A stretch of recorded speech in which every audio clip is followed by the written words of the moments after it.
Good morning. How is everybody? Morning. Are we awake? Are we ready to go? Yeah. I told the first service I got up at 3.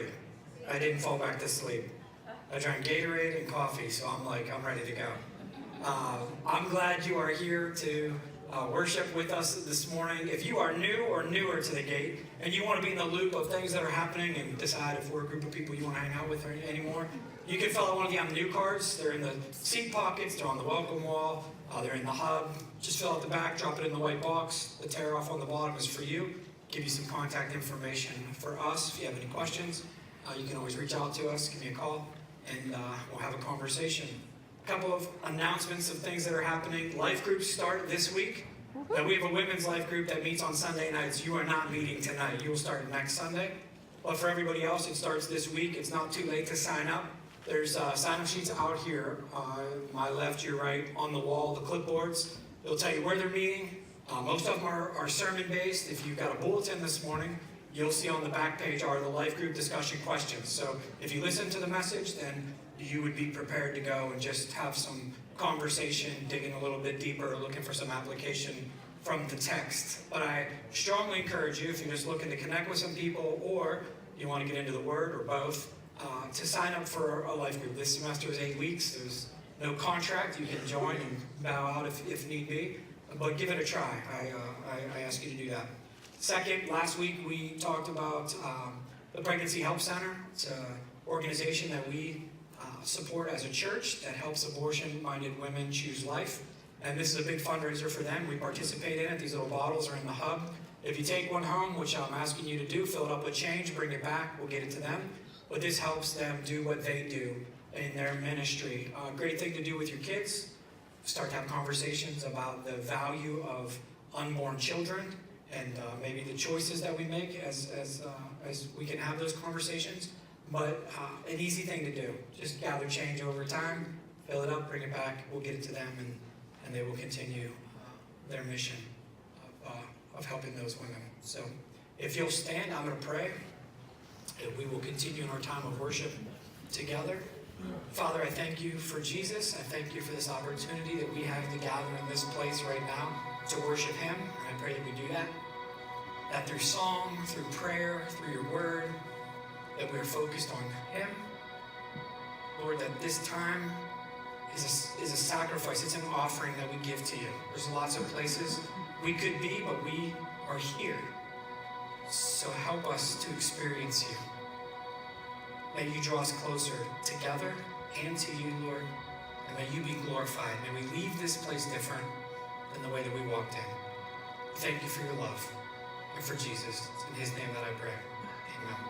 Amen. Before we get started with singing this morning, I just want to encourage you guys to just free yourself of distractions in this place. We had an amazing first service. In spite of all of the things and just the enemy trying to come against us this morning. Our computer crashed, our projector crashed. Hearing that Gary's been up since 3 in the morning, I was in the bathroom puking my guts out before first service. And it just seemed like everything was coming against us this morning. Those are the moments when there's something huge on the horizon for us. That a breakthrough is about to happen. So I pray that this morning that we are able to look aside from anything that might be distracting us and focus our eyes on God this morning in this place. Let's sing this together.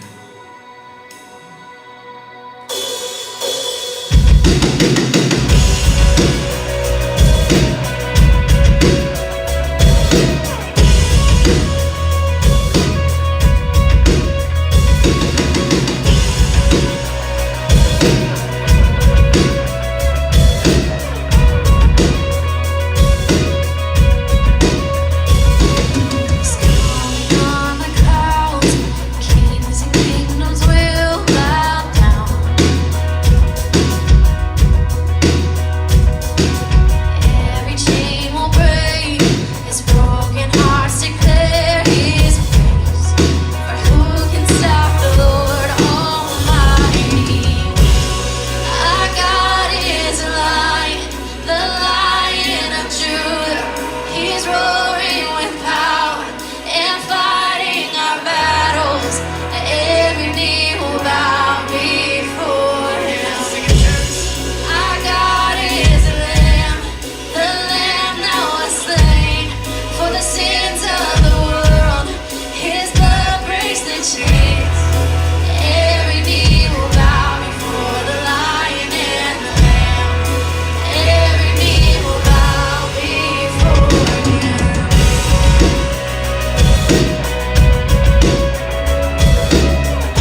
can stop the Lord Almighty? Who can stop the Lord?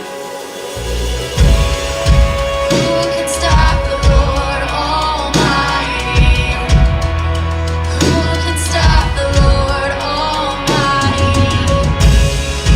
Who can stop the Lord Almighty? Who can stop the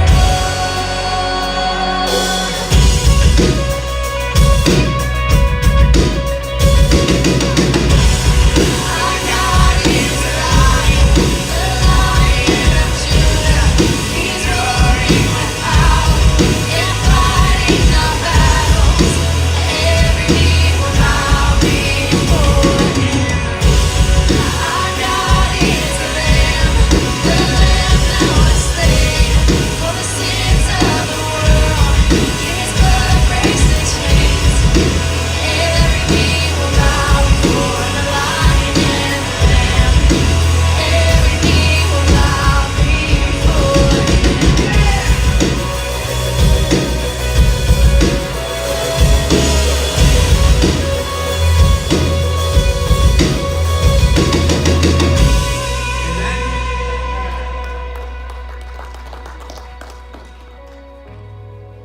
I want to read to you a passage from Ephesians chapter 2, 19 through 21. So now you Gentiles are no longer strangers and foreigners. You are citizens along with all of God's holy people. You are members of God's family. Together, we are His house, built on the foundation of the apostles and the prophets. And the cornerstone is Christ Jesus Himself. We are carefully joined together in Him, becoming a holy temple for the Lord.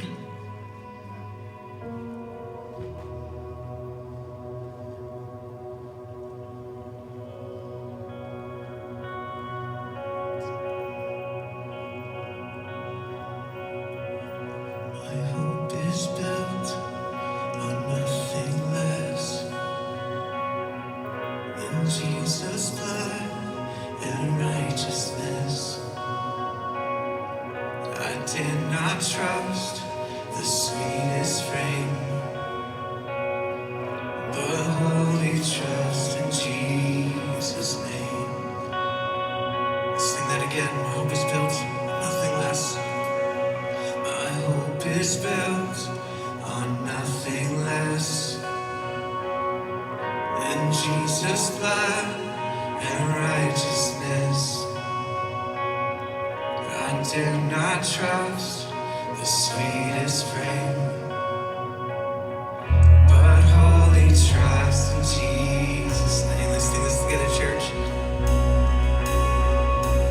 Christ alone, cornerstone, we've made strong in the Savior's love. Through the storm, He is Lord, Lord of all.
God, we anchor our hope in the veil. God, that you have made a way for us to enter into the holy place. That we can come face to face with the Father. What a beautiful sight. What a privilege and an honor it is to be called your children.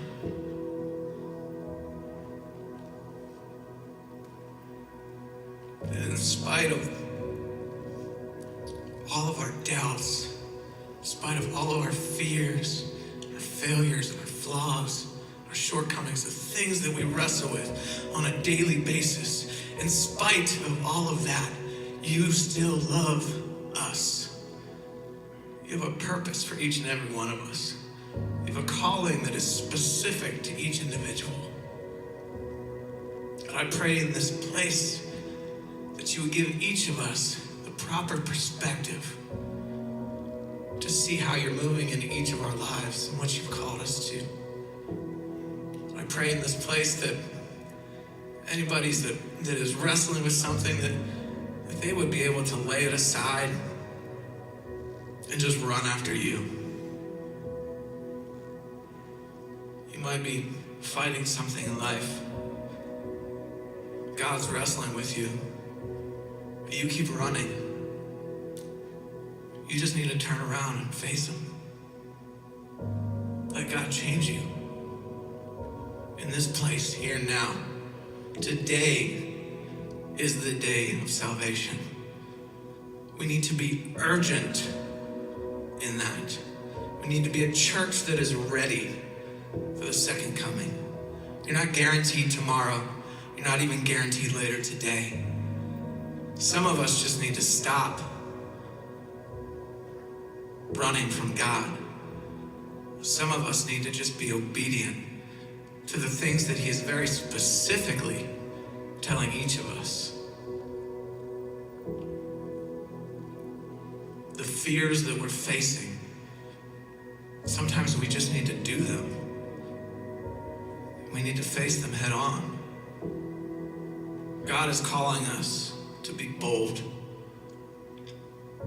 God wants his people to stand firm in the gospel, in the truth that he has presented to us through his word. So this morning, if that's you, if God is tugging on your heart, we don't typically do this, but if you need prayer, if you need to spend some time, you can kneel at your seat. You can come to the altar. But I believe that God is tugging on a lot of our hearts and trying to get us to do something. I know that God wrecked me this week. I wrestled with doubt, self-worth, fears. You're not good enough. Who are you? We all have something different that we're wrestling with. But God, what an amazing phrase. But God, he sent his son because he loves you, every one of you. And he has something planned for you. But will you be obedient? Or will you miss out on what God has in store for you because something might seem difficult? So in this place this morning, as we prepare to hear the word of God, I pray that your hearts are softened. I pray that you are open to receive. I pray that you are open to change. That our perspective would be shifted on the King of Kings, Christ alone, the cornerstone. In Jesus' name, amen. You may be seated. Before we jump into Philippians chapter 1, I need to know, and I need to get a definitive answer on this. Is this bottle half full or half empty? Full, empty. Where's my empty people? What about full? We ever going to come to a consensus on this? Nope. No. I found this water bottle, though. If it's yours, you can have it after service. That's true. But perspective is what we're talking about. And we're all looking at a water bottle that has half of its capacity filled with water. Whether we see that as half full or half empty is our perception. It's when we marry up what our eyes see and what our brain thinks, we have our perception. That's what it is. And we can disagree on things that are literally black and white. It's physically half full. Unless I was pouring it out, then we would say it's half empty or whatever, but we would disagree on what it is. And we could see the same thing. Let me illustrate this with a story that Thomas Mueller likes to tell about himself. He was the CEO of Massachusetts Mutual Life Insurance Company, and him and his wife were out for the day, and it was a long drive, and he realized he needed gas, so he got off the first exit he found with a gas station, and it was a small one pump gas station, had one guy working. This is back in the day, and he gets out and he tells the guy, I gotta stretch my legs a little bit. Can you fill the car up with gas and check the oil? I'm just gonna walk around for a minute. So he's walking around the building, he comes around, and here's the gas attendant talking to his wife who's in the car, and they're having a real animated conversation, and he walks up and pays the guy, and the guy leaves. But before he gets back to the gas station, he turns back to the car and he says, hey, it was nice talking with you. Nice to see you. Thomas is driving away, and he said, hey, did you know that guy? Because that conversation just seemed, a little more than casual. And she said, I did. Small world, but we went to high school together. And we dated for almost a year. And he looks at her and he says, you're lucky. You're lucky you found me. He said, think about it. If you would have married him, you'd be the wife of a gas station attendant. But instead, you're the wife of a CEO. And she turned and looked at him and put her arm up on the headrest, and she said, honey, if I would have married him, he'd be the CEO. And you'd be the gas station attendant. Yeah. It's perception, right? It's the way we view a situation, the circumstances. We see things differently. Paul is going to get into this. We're done with the introduction to the book, and now he's going to give us literally this perspective. He's going to lay out his present situation when he's writing this, what he's dealing with, what it looks like, and we're going to see his perception. And his perception is one of joy. But we know that his situation is not one that we would categorize as joyful. He's in prison. He's chained to a guard. He'll be in prison for 2 years. There's no docket. There's a lot of unknowns here for how long and what's happening next. He doesn't know. But in this really difficult situation, he says, I'm joyful. I'm joyful in this. That was his perspective. And I'm challenged by this, and I hope that you're challenged when we get through this to be able to look at the situations we go through, because we're all going to experience pain and suffering and difficulties. And can we have the perspective as we're going through and when we're done with that situation? Can we have the perspective that makes us joyful? I want to read verses 12 through almost all of 18, and you'll see. He says this, and I want you to know, my dear brothers and sisters, that everything that has happened to me here has helped to spread the good news. For everyone here, including the whole palace guard, knows that I'm in chains because of Christ. And because of my imprisonment, most of the believers here have gained confidence and boldly speak God's message without fear. It's true that some are preaching out of jealousy and rivalry, but others preach about Christ with pure motives. They preach because they love me, and they know I've been appointed to defend the good news. Those who do not have pure motives as they preach about Christ, those others do not, he says. They preach with selfish ambition, not sincerely, intending to make my chains more painful to me. And then listen to these words. But that doesn't matter. It doesn't matter whether their motives are false or genuine. The message about Christ is being preached either way. So I rejoice. And here in this difficult place, he finds himself joyful. Let's pray. Father, as we open up your word, I ask that your word does what only your word can, and that's change us. May we experience you today in greater ways than we have. May we hear what you have for us. God, I believe we're here now because you brought us here. So let us experience you and what you have. May we leave this place changed. I thank you for Jesus. It's his name that I pray. Amen. So verse 12 says, and I want you to know, as he's writing this letter to the church in Philippi, my dear brothers and sisters, that everything that's happened to me, everything, not just the good stuff, not the happy things, not the stories, that are exciting, he says, but everything that's happened to me here, in Rome, in prison, has helped to spread the good news. This is his perspective. This is his view. This is what he's seeing. That everything that's happened, all the bad stuff that's happened to him, has advanced the gospel, has helped people come to know Jesus. And how can he do that? How does he see that? What's his perspective? I believe his perspective in this place, and there's 4. And for people that like the fill-ins and a list, I gave them to you this week inside the bulletin. There's fill-ins and they're in a list. But there's 4 things that we're going to see about how he shapes this perspective to see things the way God sees them, really. And the first one that we see is that disappointments are divine appointments. They're divine appointments. These things that we find disappointing at times. For some of us, it doesn't take much for us to be disappointed. We're wound a little tighter. We're a little more impatient. So things that happen unexpectedly. Things that don't go as planned. When we get let down, we get disappointed. And then we start to deal with the disappointment. We're angry that the car in front of us didn't go on the yellow light, and now we're stuck at the red light again. We wonder, how often do we have to sit in the doctor's office for how long? Is it every time for a half an hour before we get called back? Right? These disappointments, they affect us. And Paul is saying that disappointments, his perspective is that they're divine appointments. If we change the first letter of disappointment to an H and just create a little space between the S and the A, disappointments become his appointments. So when Paul was in a situation that we would find disappointing, and in his humanness, he would probably have the tendency to want to feel disappointed, he would remember that this is his appointment, that God is in control. So it changes the perspective to look at the situation. Rather than looking at my disappointment, I'm looking at, what does God want me to do now? Why is this happening? Why am I here? If things don't happen by chance, if God's in control and he's mapping this out, then why? What am I supposed to be doing here?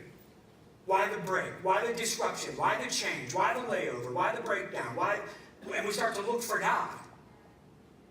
This is what Paul does, because he says, listen, in this situation that I'm in, where I'm disappointed, where we could be disappointed, he says, here's what's happened, that the good news has been able to advance. It's been able to spread. And this word spread in the Greek literally is a military term that talks about going ahead and removing obstacles. That in battle, when there would be some barrier, whether it be like vegetation, something environmental that was blocking or would hinder or slow down the advancement of an army, of the troops, they would send in this group of people first that would clear the way. They would remove the obstacles so that whatever was coming behind them could easily advance. And Paul says, everything that's happened to me, my prison experience, remember, he wanted to go to Rome. This was the center of the Roman Empire. This is where the emperor was. And he wanted to affect change. He was going to go to the heartbeat. But he wanted to go there as a pastor, but he finds himself there as a prisoner. But he got there. And now he's looking for the divine appointment of how God's going to use this. And how he's seeing from his perspective, and it's true, is that his imprisonment, this disappointment that we would say, is helping to clear the way, to remove the obstacles for the good news, for the gospel, for the message of Jesus. I love Paul's definition of the gospel. He writes it in 1 Corinthians 15, and I want to read it with you, the first 5 verses. He says this, now let me remind you, dear brothers and sisters, of the good news I preached to you before. You welcomed it then, and you still stand firm in it. It is this good news that saves you. If you continue to believe the message I told you, unless, of course, you believe something that was never true in the first place. I passed on to you what was most important and what had been passed on to me. Christ died for our sins, just as the scriptures said. He was buried, he was raised from the dead on the third day, just as the scripture said. And he was seen by Peter and then by the 12. This is the good news of Jesus. This wasn't just some random thing that happened in history. It was predicted throughout the Old Testament that there would be a Messiah, there would be one that would come, that would pay the price for many, that would die in the place of mankind. It was predicted, it happened, it was Jesus. He died, he didn't stay dead. He defeated death on our behalf. He paid the price for our sins. He walked out of that tomb 3 days later, and people saw him. Peter, the 12, if we continue, 500, and many more. This is the good news, that Jesus saves people. He gives us freedom. He saves us from the penalty of sin, from the power of sin, and then ultimately, when we get to eternity, from the presence of sin. But this is the good news. And Paul's saying, listen, don't look at my imprisonment as something that stopped the spreading of the good news. It may have slowed me down physically, but it didn't stop the advancement. It actually has helped. It's actually helped spread the good news. Because he saw it as divine appointment. He saw everything as God orchestrating it. So how was God using this? What did God want him to do in that place, in that time, in that setting? And he tells us a little bit more. In verse 13, he says, for everyone here, including the whole palace guard, knows that I'm in chains because of Christ. And because of my imprisonment, most of the believers here have gained confidence and boldly speak God's message without fear. Now, he wants to go to Rome to preach the good news, to spread the hope of Jesus, and change. Now, if he would have went as he wanted to, as a missionary, as a church planter, and planted a church, think about this. Would prison, these palace guards, this was an elite group of almost personal soldiers to the emperor, would they come to his church? Probably not. But now God sends him to Rome, not necessarily as a pastor walking in and planting churches, but as a prisoner, and has given him a captive audience. Because he's shackled to a prison guard, the guard's closest to the emperor. He now has the ear of 4 to 6 men every 24 hours as they change shifts. Every 4 to 6 hours, he's got a new one to talk to and to tell his story and what Jesus did for him and the hope and love that Jesus could give them. Because those guys have the emperor's ear. And Paul saw this, and his perspective is one where he was looking at that this didn't stop it, it gave him a new opportunity. That difficulties open new doors. Sometimes when we're navigating through life and we come to a roadblock or a closed door, we just stop. But really, God's just trying to reroute. He's just trying to get us to look a different direction, to go in a different direction, which is what Paul is experiencing. Paul had a plan. But God said, that's not the way we're going to do this. We're going to do it a different way. And it might be uncomfortable for you, but this is how it's going to work. And these difficulties open new doors. And the things that we experience should open new doors. And oftentimes it's the hard things that open the doors. Because experience gives us credibility. How many of us enjoy getting marriage counseling advice from single people? Parenting advice from people who don't have kids. Right? I don't want to know your method for calming my son who's been up for 6 hours through the night colicky when you've never spent the night with your child. I want to talk to somebody who's done this before. There's credibility with experience. Think about the doors that open up as Paul gets his freedom back at some point in the future, and he's out in the marketplace, and he's in the community, he's talking to him, and he's telling about Jesus and how Jesus loves him and died for him, and some guy's like, hey man, not me. What do you mean not you? Did a couple years in prison. Paul's like, that's interesting, so did I. Right? Open door. Because experience gives us credibility. And we can't discount what God does. And through the difficult times, and he's opening doors. We just have to look for what he's doing, because he's working. He's working in and through and around us. We can't let our perspective get to the place where we miss what he's doing. If we miss it, we get angry, we get resentful, we get bitter, and we shut down. See, in the second half of this, verse 14, he says, and because of my imprisonment, because I'm in shackles, Because my freedom has been taken away, most of the believers have gained confidence and boldly speak God's message without fear. Because they're trying to silence me, it's given my brothers and sisters in Christ a louder voice out there. That they're encouraged by this. Think about this, they're in Rome. It's been less than 30 years since the Roman Empire executed Jesus Christ at the request of the Jewish people and the leaders. So they're timid, right? They're still in place. Paul was arrested, awaiting trial for them to determine if this new thing, this Christianity, these Jesus followers, is this a sect of Judaism, which they probably would have allowed because they allowed Judaism, or was it something different, which they probably would shut down because they didn't want religions. So you can see that the believers were probably just like, hey, let's just stay off the radar. You know, we're in Rome, everything's right here. Let's just do our thing, but we'll keep it quiet. Because Paul's in prison, they get encouraged, invigorated, get louder. They speak more without fear. They're bolder, which tells me this, that there's purpose in our pain. That pain has purpose. We all experience pain. We do. We all experience hardships and disappointments and discouragements.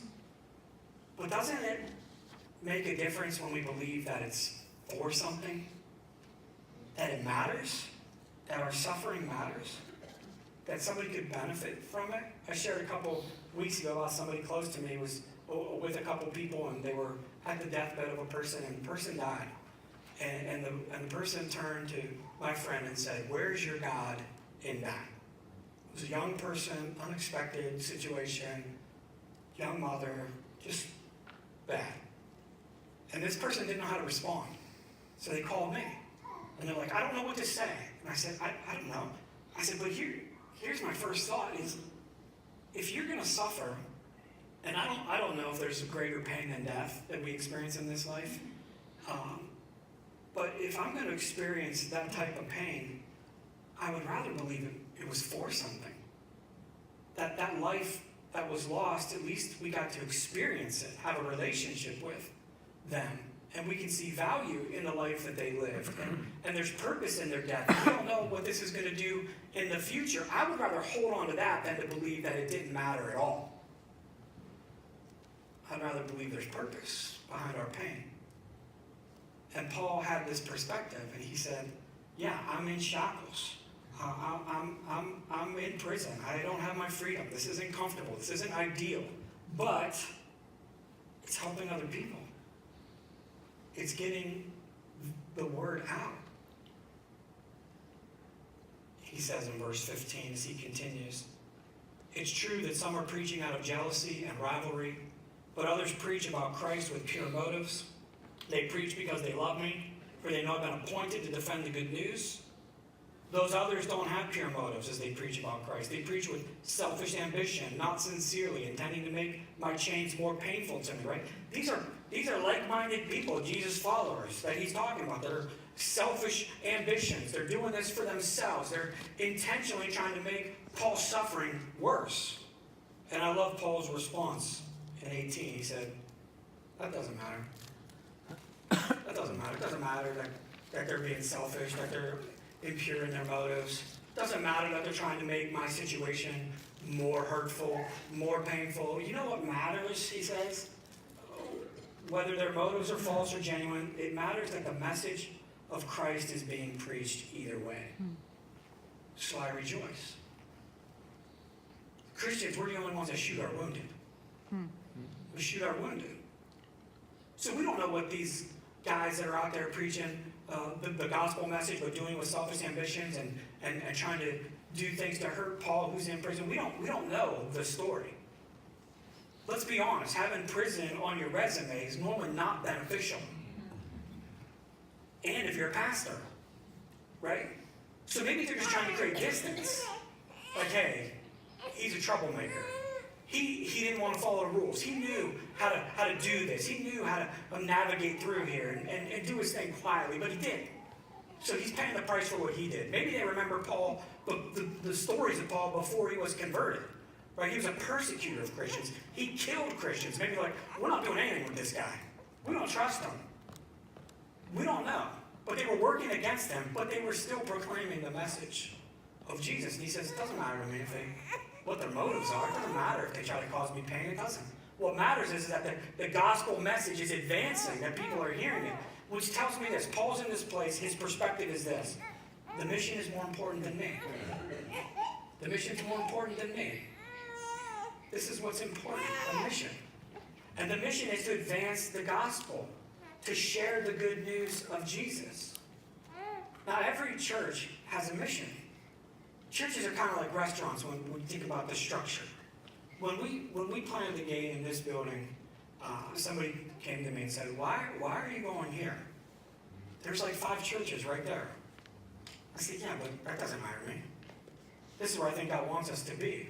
I believe that's been true. I still believe that. But I said that churches are kind of like restaurants. Right? They're all over too. They all do the same thing, right? They all feed people. Mm-hmm. But do they do it the same? Like I can get a cheeseburger and fries at McDonald's. I can get cheeseburger and fries at Springfield Grill. They're going to be very different. They're going to taste different. They're going to cost different. And the experience is going to be different. But in essence, they all feed people. Now, Protestant churches, we all have the same mission. We just word it different because nobody wants to be a copycat. But we want to say we get the Great Commission to go and make disciples. So missions are written with that somehow. And our mission is easy. It's seek, serve, send. That's what we try to do. Everything we do in our ministry falls under one of those umbrellas. We seek God, we serve others, we send disciples. That tells me, at least, that we grasp the Great Commission to go, and then we understand and hold on to the Great Commandment, and the second that's just like it, to love God and to love your neighbor. But seek, serve, send. That's how we do it. But that sounds a lot like everybody else's. But how do we operate? When Melissa and I, in 2009, were answering this call, she knew I'd been running from God for most of my life till then. And we were going to a church planner's assessment to see a group of experts if they would decide if they thought we were qualified to plant a church. One of the things I had to prepare for before we got there was to come up with a ministry plan to present. Now, I didn't know if we were just handing this thing in or what, but anyways, we get in this room, there's about 15 other couples who are being assessed, and then probably another 10 to 15 assessors, just people with clipboards standing around the room, writing things down, making you nervous. I was one of 2 guys in the room that were not full-time staff at a church.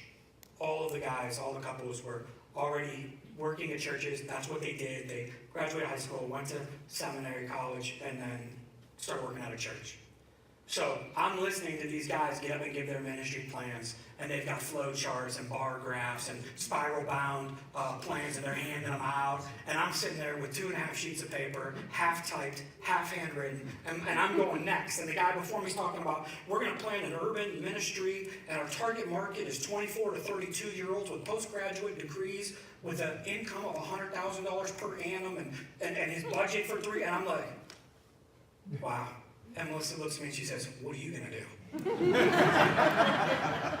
I said, I'm going to do what I do. And she said, they're going to kick us out. And I said, they paid for the hotel. We got 2 more nights in Virginia. I don't care if they kick us out. So I get up in front of this room of experts, right? I'm completely unqualified. And I said, I feel called to plant a church, that's why we're here. But I can answer the question of who we want to reach by telling you who I don't want to reach. And they were like, okay. I said, I want to plant a church that's not for church people. And you could feel the tension in the room as people just sat up and tightened up. And they're like, church people? What do you mean by church people? I said, well, I've been in church my whole life. Literally, from the first Sunday after I was born that it was safe to go, I've been there. And church people like church a certain way. And by certain, I mean their way. And they like to do it the way they want it done. I don't want to have a church full of those people. And they're like, well, who do you want to reach then? I said, I don't know. I prefer to just have a church with, like, my friends. Those are people who are unchurched, which means they don't go and never did. and de-churched. People who used to go to church, but the church hurt them and they won't go back. I kind of like those guys. And they're like, well, how are you going to do this? And I said, well, I think we just try to do it, simple. And they're like, well, what's your church plant model? Are you attractional? Are you missional? Are you seeker sensitive? Are you purpose driven? And I'm like, well, it's the KISS method. And they're like, KISS method? I'm like, yeah, it's keep it simple, sir. It's keep it simple, sir. I just want to keep it simple. See, my experience with church people, and I would qualify, they like to make things complicated. And from what I read, I just think it should be more simple. And they're like, well, what book are you getting this from? And I'm like, well, I'm not being sarcastic. It's a collection of 66. And I said, if I go back about 60 to 70% of the book, I find pages that have a lot of red letters on them. And if I read those red letters, I see a model for how to reach people who are far from God. And people who have been hurt by the church by just doing kind of what he did. See, he didn't chase church people. They didn't like him. He hung out with people they didn't like. But they followed him. They changed the world. And if you go a couple pages past the red letter ones, you'll see what happened when they kept it simple. Like they got together. They just developed relationships. And they worshiped. I said, I really just want to see our Sundays just be simple. Like, can we just worship in prayer and worship in song and worship in the Word together? And they're like, well, what about the other things? I'm like, the church stuff. I'm like, yeah. I'm like, see? Non-church people don't know about those things. So we're not doing them. I'm like, we won't do an offering. What do you mean you can't not have an offering? I'm like, well, who says you can't have an offering? Like, if you talk to unchurched people, they'll tell you the top 2 reasons they don't go to church is they believe we're all hypocrites, and they think the church is all about the money. So let's just lower the resistance then. Let's not make it about money. And they're like, well, how are you going to pay for this? I said, I don't know. It's not my plan. See, God has burdened me with this. I'm thinking to myself, did Noah do a capital campaign for a boat? No. He just started doing what God called him to do, and all of a sudden, it came together over a very long period of time, right? I'm like, I don't know. But I see a Jesus that didn't chase money. He told his disciples to go and not take anything. When a rich man came to him, and they're probably thinking, here's our ticket, Jesus said, you got to go deal with some heart issues before you can follow me, man. I'm sorry. And the guy walked away. He didn't chase money. He didn't chase people. He just loved them. He just loved people. I love when someone says this to me when I meet them. They say, you don't look like a pastor. In my ornery mind, I say to them, what does that mean? What do pastors look like? And the first thing they always say, oh, you have a beard. I said, it's real. I didn't buy it. It grows. It's just part of me. It's the way God made me. Simple And your honesty. dress. Your dress. I said, what about it? You wear jeans and stuff. I said, as opposed to, they're like, dressier. Like you, shirt and tie? Yeah. Suit? Yeah. I said, yeah, that's a church thing. I don't do it. I said, here's why. People don't want to play the church game. And if I look and act different on Sunday than I do on Monday, guess what I just told an unchurched person? I'm 2 different people. I could be that hypocrite. You don't know. Because I'm playing a part on Sunday morning that I'm not playing on Monday. I say to him, does your pastor wear a suit when he preaches? He does. Does he wear it on Monday? No. Why not? Because it doesn't end on Sunday mornings, right? We're in ministry, all of us followers of Jesus 24/7. Why would I dress up for? Because church people play the game. And I would rather be real with somebody and say, this is who I am. Take it or leave it. I'm sorry if you don't like me. But I'm going to be the same guy every day of the week. And what I would like is, I would like to get to know the real you. But if we play games on Sunday, then I don't know who I'm talking to on Monday or Tuesday. Right. I'd rather develop a real relationship with you. We can get some stuff done. When we can just get all that stuff out of the way. So how about we just be real? Every day. And they were like, do you think this is going to work? I don't know. But I feel like this is what God's telling me to do. And we're going to give it a try. And we did. And it's working. God's blessing this, right? But the whole thing is that the mission is more important than me. Which means everything we do is not about what I want. And it's not about what you want. It's about what's going to help us reach those people. We do stuff in here, in our church, that I don't like. Like, just not my preference. I wish we did it a different way. Well, I could change it. I have that authority. But I don't, because it's not about me. It's about them. So we look through the lens of an unchurched person. How will they feel if they come in? A de-churched person's already been hurt by somebody in the church and they haven't come for a long time, maybe years, decades. How do we want them to feel when they come in? Because God's drawing them to Him.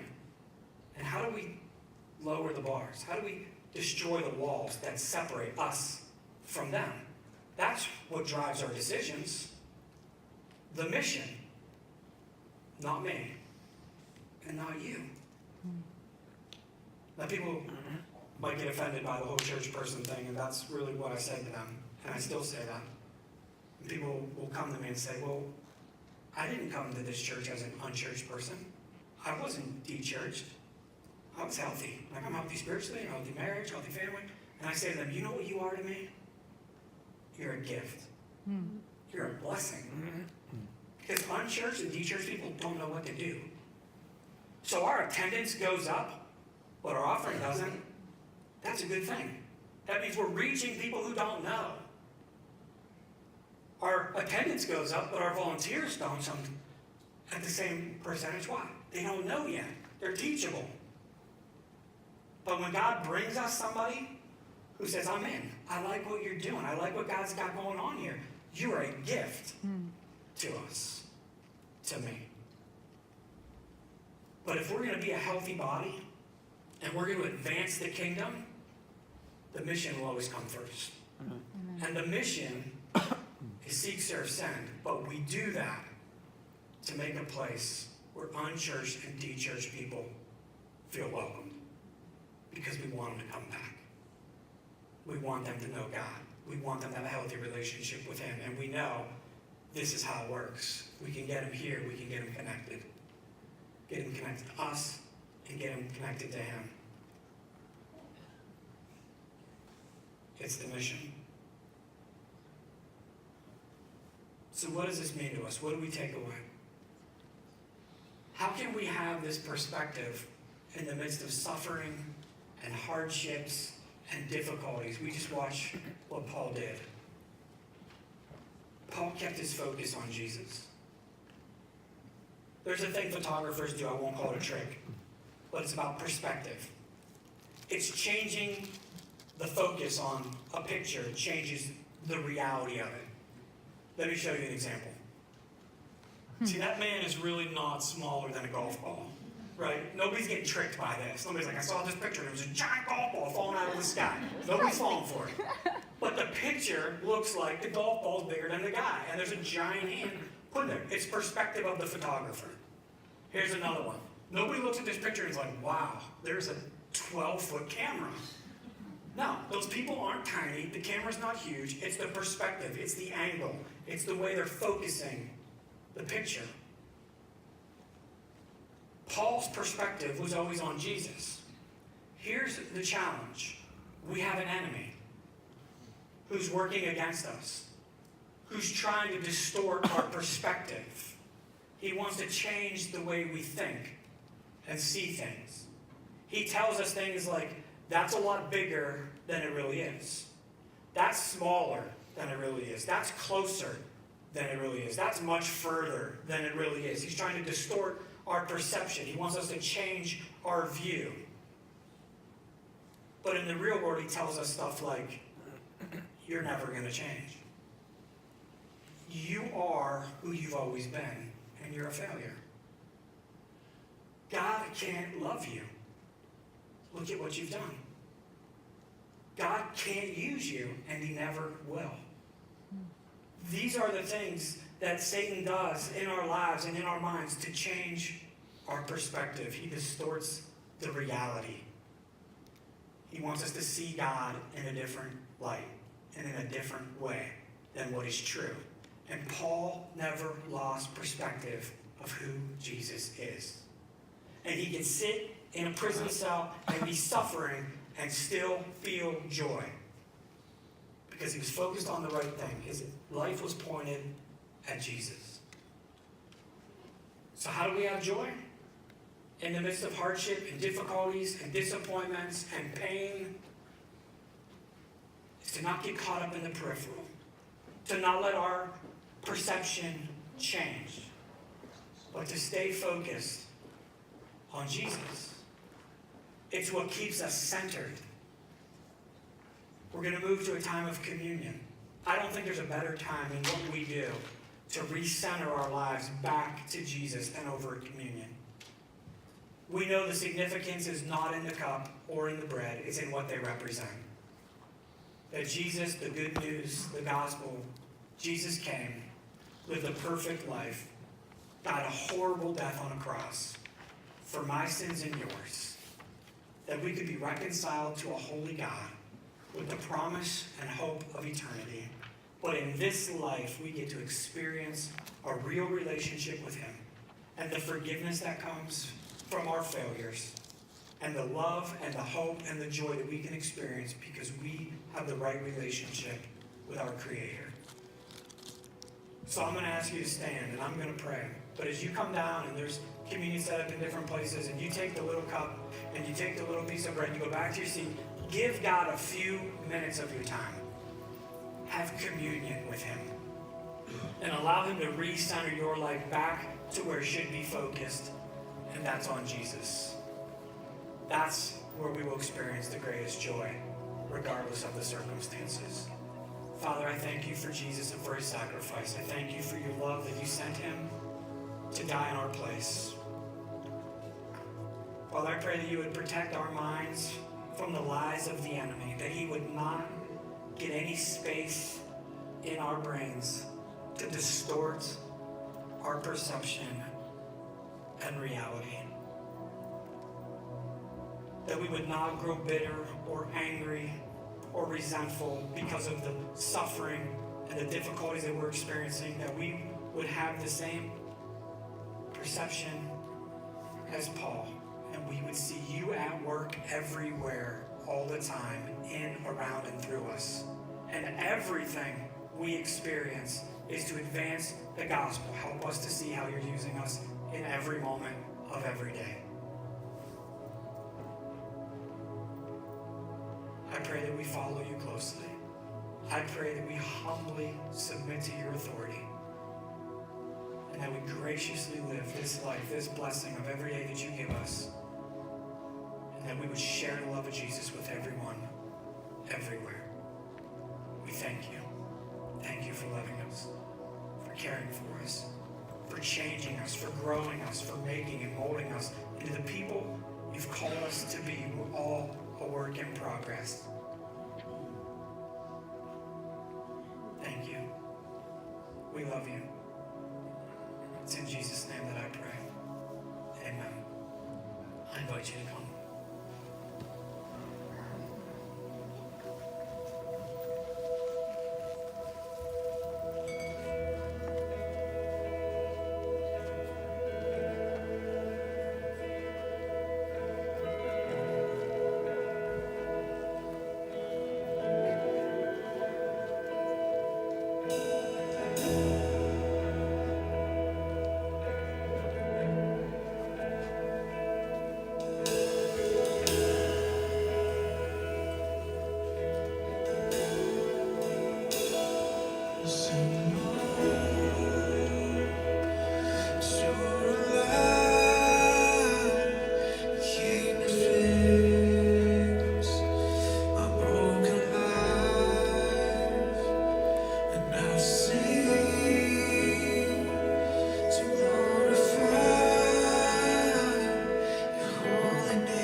This next song we're going to sing is one we introduced last week.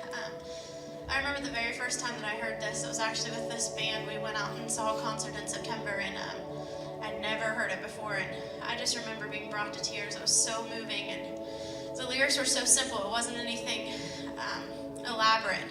I mean, amazing grace, how sweet the sound that saved a wretch like me. But the power that was packed in those words was so moving. This song just really reinforces the love of Jesus and the promise of his return. And it just really brings the gospel to life. And I just hope that today we can leave any pain, any hurt that we walked in here with, and we can just open our hearts and open our hands and lift our hands to heaven and just surrender to him today. Let's worship together.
Through tears of joy, I lift my voice in everlasting praise.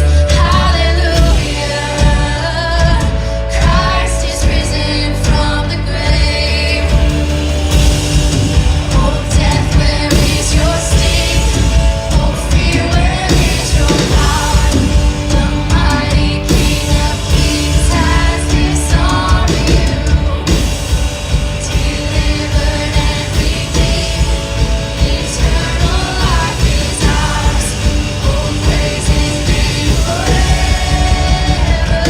Hallelujah. Christ is risen from the grave. Hallelujah. Christ is risen from the grave. All throughout eternity, the song will be the same. Hallelujah. Christ is risen from the grave.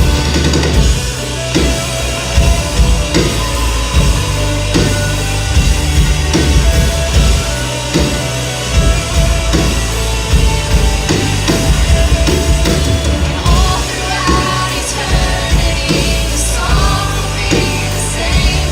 Hallelujah. Christ is risen from the grave.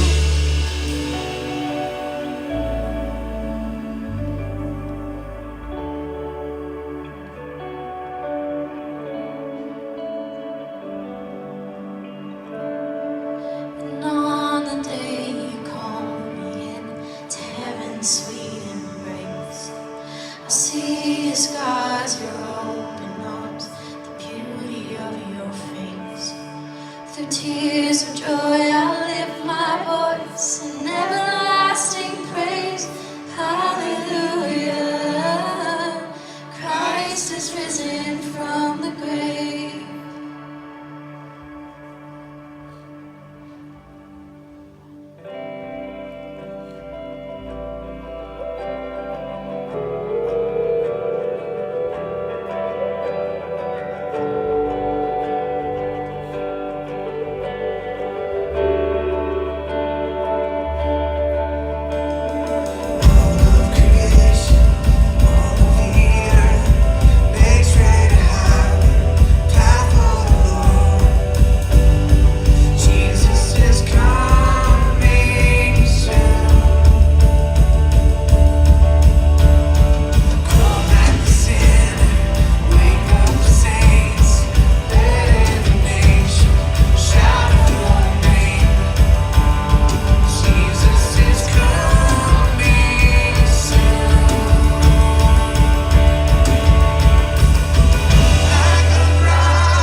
Sunday